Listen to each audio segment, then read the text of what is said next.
petition to recall this bond. Now, I'm only going to do just a couple more minutes, and then I'll give it over to Rose, who's the facilitator. I have more questions.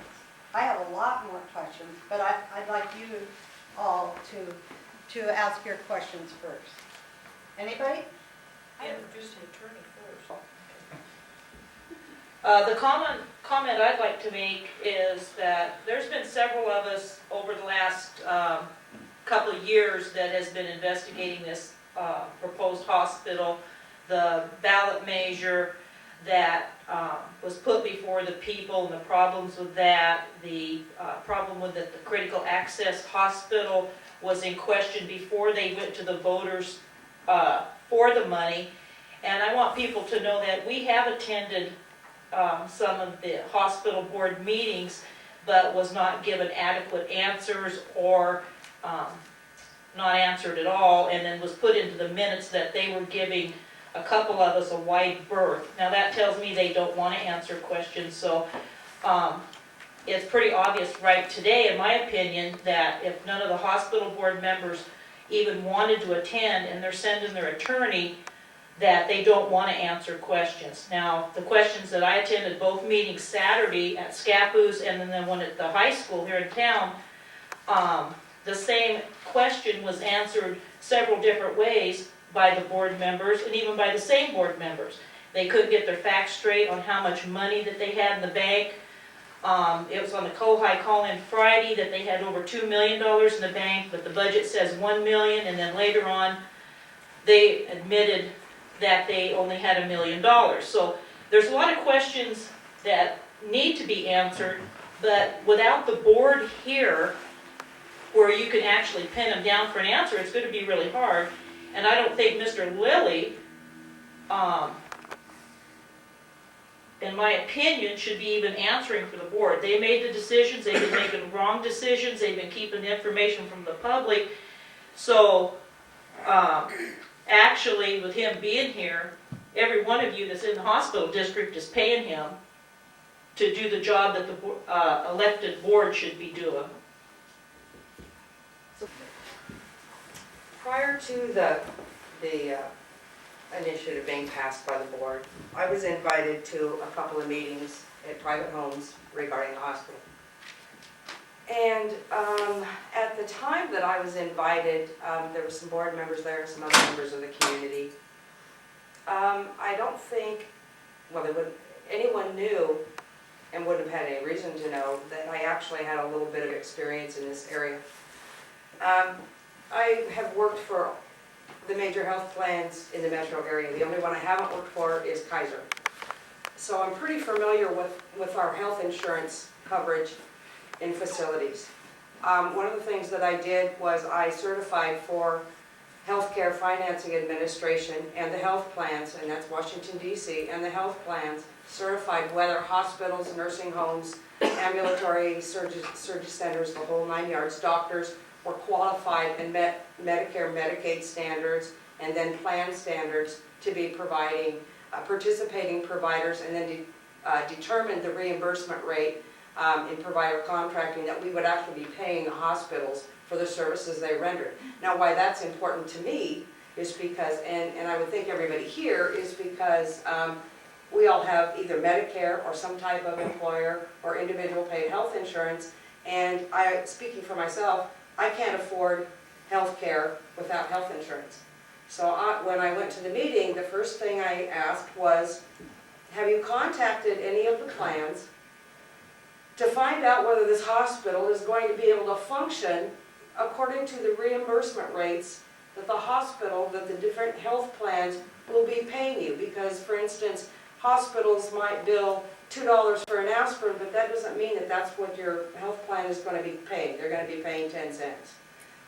Depending on the type of coverage that you have, Medicare, Medicaid, or your various health plans, you may be responsible for all or part of that balance, and I think that's huge with healthcare costs being so expensive. So I asked that question, again, thinking from the consumer's point of view, and they had not. And I asked them if they were going to, and made this suggestion. I thought, well, we need to find out, because most of their incoming money is going to be coming from either Medicare, Medicaid, or private health plans. You need to find out whether you're going to be able to run the hospital based on the reimbursement rates, and if you can't, what are you going to do? How are you going to make up the difference? So that was question number one that I had. Second thing, Excuse me, let's take one Okay. question at a time. okay, So, Mr. Lilly, do you have a response to her question about whether or not the various health plans have been consulted regarding this and whether it's going to be affordable? Yes, and my understanding is that there is an ongoing feasibility study and that it has been prepared specifically for the purpose of determining the answer to your big question, which is, can the hospital be run based upon the reimbursement rates that it's likely to get? And the answer to that has been yes. Now, I don't know what the status of that was at the time you were asking your question. I don't even know when when that question was asked. But it's my understanding that that is something that they have looked into and they have draft reports of that now. I don't think the report has been finalized, but it's something that's been ongoing in the planning throughout. It's not something that they've just been ignoring. okay. Can I ask my last follow-up question? Excuse me. My last follow-up question, and this is the most important part as a consumer, I felt. I knew that in order for the hospital, as it stands, as is planned right now, to be covered by our health insurance or Medicare or Medicaid, had to be certified by the government, HCFA, Healthcare Financing, and a couple other organizations. I also knew that they had the 35-mile rule. And the 35-mile rule is this: the government will not certify a hospital to be built within 35 miles of another facility.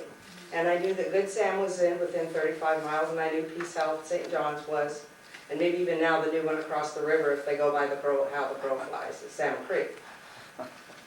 When I still have some contacts with some of my credentialing friends, and I also contacted Washington, D.C. about a month ago because I wanted to find out whether that rule was still in effect, and it is in effect. And why is that important? When I spoke to some of the contacts that I still have at the health plans, they indicated that in order for the services to be covered at this hospital, according to whatever plan benefits you may have, that the facility has to be certified by the government. And I was assured more than once, and got it in writing from the government, that they will not certify it because of the 35-mile rule. Now, what does that mean? What that means is, you have a medical emergency and you go to the hospital, to this critical care access hospital. It will probably be considered non-participating. So what that means, rather than being a participating within your plan hospital, you will probably have services covered there, but it's going to be at a reduced rate. So if you go into the hospital with, say, possible heart attack, and they stabilize you and get you back off to St. V's or Good Sam, you're going to be, and your hospital benefit is paid at 100% after a $100 deductible by you. And it's not participating within your plan, your reduced rate maybe will pay 50% of the bill. So my next question is, how long is it going to take for people to realize that, yeah, they can have services rendered even if it's not certified by the government on an emergency basis, and the services will be covered by their health plan, but the way healthcare costs are going up so much, it'll be about one visit, people will realize I can't pay for that. And so, ambulance, take me to Good Sam, take me to St. V, take me to Providence, wherever.